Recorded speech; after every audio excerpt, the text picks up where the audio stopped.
What's going on, guys? Long time no see. Long roof lifestyle here. Something a little different, not Volvo related this time. Instead, today we'll be talking about my other car, my daily driver, which is excuse me, my 2000 Subaru Forester. Lately I've been having some issues with it. I believe the purge valve has gone out. Last time when I got gas, I started it up and idled extremely low, extremely rough, like under 500 RPM low, just extremely low. Felt like a daggone had a big ass V8 or something in there loping with a damn cam or something like that. But nose itching, sorry y'all. But today I'm gonna try and be fixing that. I went to the junkyard. I pulled me a purge valve off of another Subaru, a 2001. Mine's a 2000, so everything is compatible with it.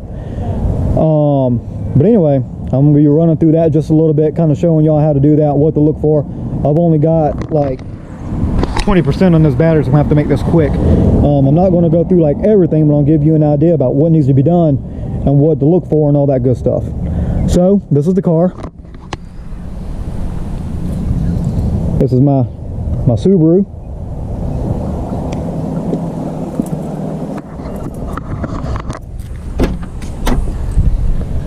Nothing too special on it. It's 5-speed manual, so I do have that going for me. Turn this music down.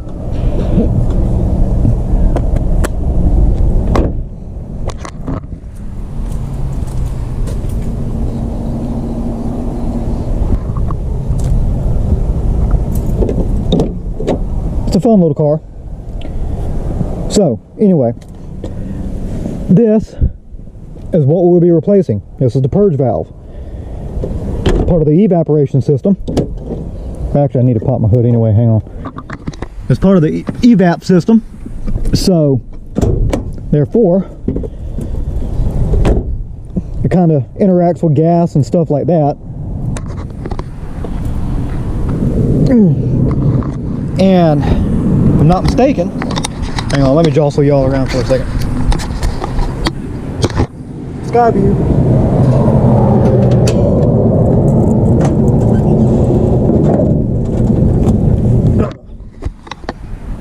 Here's that old meat and potatoes.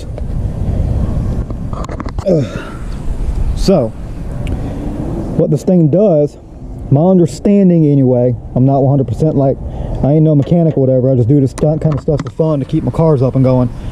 But if I'm not mistaken, what that thing does is it helps keep vacuum on the line or something like that. Have to do with pressure inside the lines, and whenever it goes bad, those lines have very little to no pressure or something like that. Regardless of what it is, regardless on whether I'm right, whether I'm wrong, I am 99.9% sure that that is the problem, because you crank it up. In my case, I cranked it up, it idled really funny and kind of and then it just fell flat on its face and stalled. And all this right after somebody complimented me on the car. It was hilarious.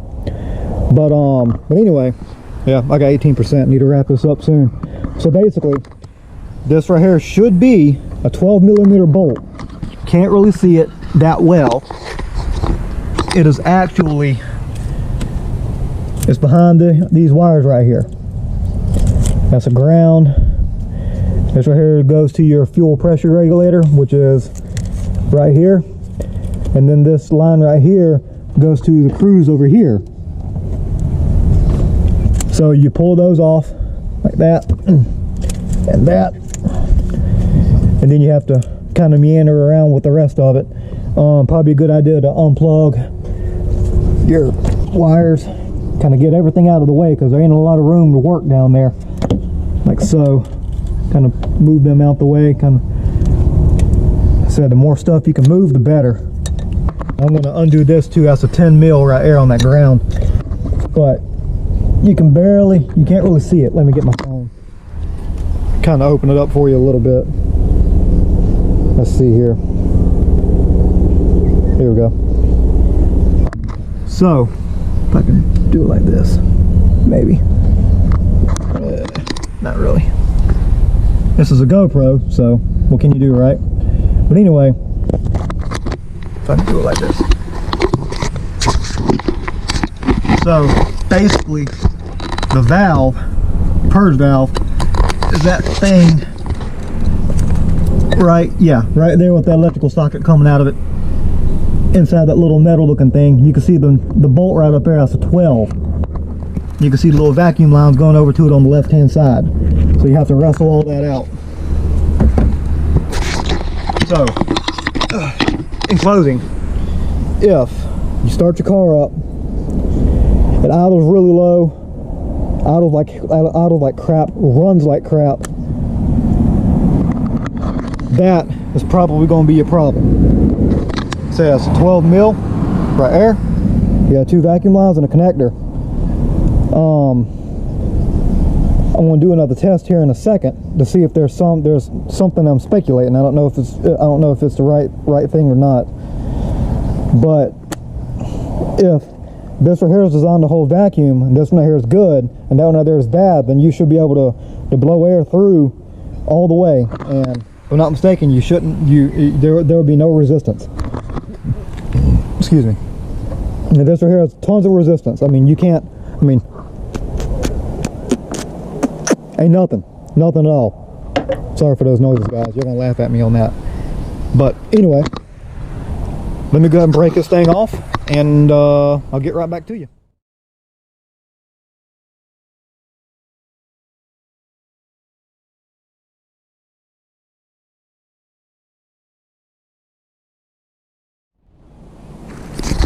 Alrighty, guys, welcome back. So here we go. This is the one I just pulled off of it. Of course, big difference. This is a junkyard special as well. Most of everything that I get is from the junkyard, because I mean, even something like this is like $100 something, you know. And I just ain't I ain't got that kind of money. I ain't about that life. So yeah. And just as I suspected,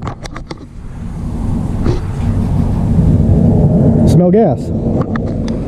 And furthermore, you can hear it.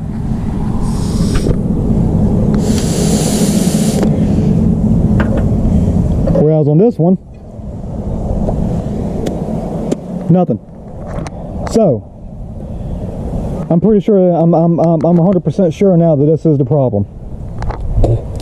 Unless there's something electrically wrong with it, which I don't think will be. But anyway, so that is one thing to look for if you have trouble starting and keeping it running. You start it up after you get gas. This is only after you get gas. I repeat, only after you get gas. Probably a couple of gallons minimum. Go to fire it up. It idles extremely low, idles horribly. Shut off. You let it set for just a second, crank it back up. It'll idle low for a little bit, and then it'll slowly rise back up until it starts to idle like normal again.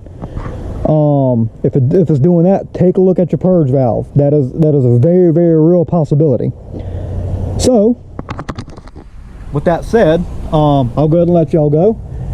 I haven't made a video in a while, and I want to do something a little bit different. So here you go. How to replace a purge valve on a 2000 Subaru Forester. And let me also mention, this engine is not stock to this car. This is an EJ20. I bought it swapped. Original EJ25. You can probably see it a little bit down. 20. A single overhead cam. You know, single jingle. But the EJ20s and the 25s are extremely similar. Matter of fact, this the intake and everything is probably off of the 25 that it went in. I mean that came out. That's very possible. There's something you got to do with like one of the cam gears or something like that to make everything swap over, but it's almost damn near a plug and play. So yeah, there's that. Anyway, here's that little tidbit of information. Maybe I'll bore you, maybe not, I don't know. So anyways, let me get back to it.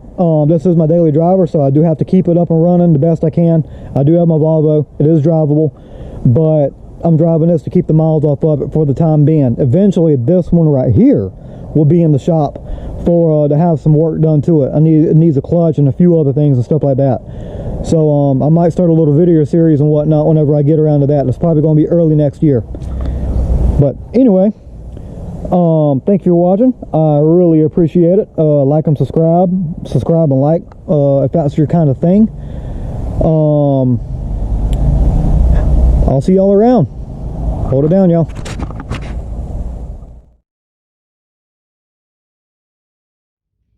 What's going on, guys? Long Roof Lifestyle here. Just got off work. Came out to get a little gas, test this thing out and see how it does. So let's see if the purge valve fixed it.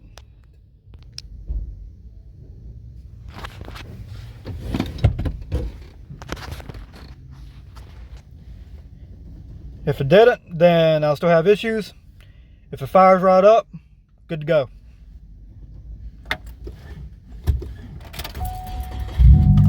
There it is. Yep, she's good to go. So, that being said, remember, if you get gas and after you get gas, like you go to fire it up and it does not, oops, sorry, copyright. So you go to fire it up and it does not do anything. Well, should I say, it'll turn over but idle extremely low, dang near shaking the whole car. You rev it but it drops right back down, or it stalls. You give it a little bit, a few seconds, you fire it up again, it stays on but it idles extremely low to begin with, and then over a course of a few seconds it start slowly rising up to where it needs to idle about, which is like 750, 800 RPM or something like that. I'm not 100% sure. But anyway, so you have those troubles, check your purge valve, because it's doing good, and that brake light's on it because of my e-brake. So anyway, that said, appreciate you watching. Hopefully I help out somebody. Any questions, let me know. Like, subscribe if that's your type of thing, and I'll see you around.